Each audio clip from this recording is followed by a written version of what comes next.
ঠিক আছে আমি মানে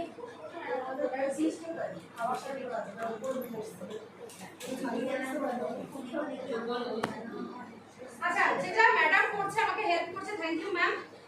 প্রথমেই বলি যে জল দিয়ে ফেসটাকে ভিজিয়ে নেওয়া হয়েছে, যেটা আপনারা করতে পারেন যে কোনো ফেস ওয়াশের ক্ষেত্রে। তারপরে আমরা ডিপ ক্লিনজিং অয়েলটা দিয়ে হ্যাঁ ফ্রেশ হবে। আর আমরা ডিপ ক্লিনজিং অয়েল দিয়ে জল দিয়ে দেখো মাসাজ করছি, উনি করেন, বোঝা যাচ্ছে সেটা। হালকা হাতে আমরা মাসাজ করবো, যেমন খুবই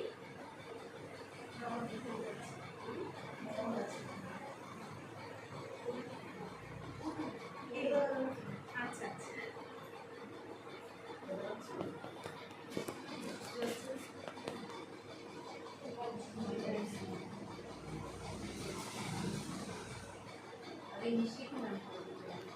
হ্যাঁ হ্যাঁ, নিষ্কৃতি এখানে আসলে করে দিত, বামন গাছে তো করেছে, সবাইকেই করতে হয়। কৃষ্ণাদের খালি বেঁচে গেলে কি চলবে?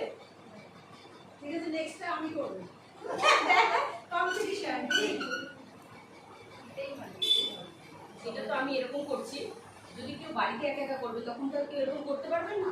তো দুটো হাত সবসময় যেন ওপর দিকে নিলে নিজে করতে সুবিধা হবে। এই জোনটা এরকম, নাকের জোনটা হয়তো এরকম হবে না, তবে এরকম হবে, এরকম করতে পারি।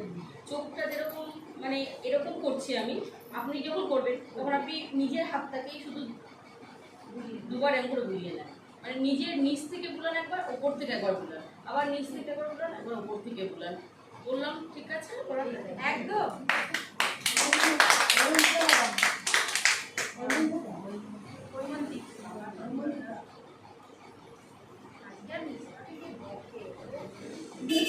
চোখ খুলবে না ভুলেও।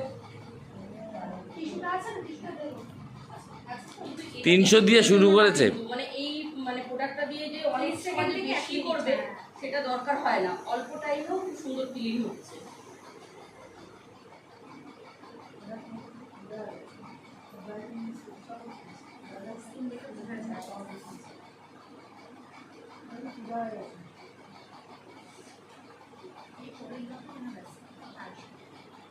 এটা যখন টিস্যু দিয়ে মুছছি, আবার এমনিও জল দিয়ে বেসিনে দাঁড়িয়ে ধুয়ে ফেললে আরো বেশি পিওর হয়ে যাবে। না, এটা ধোয়ার জায়গা নেই।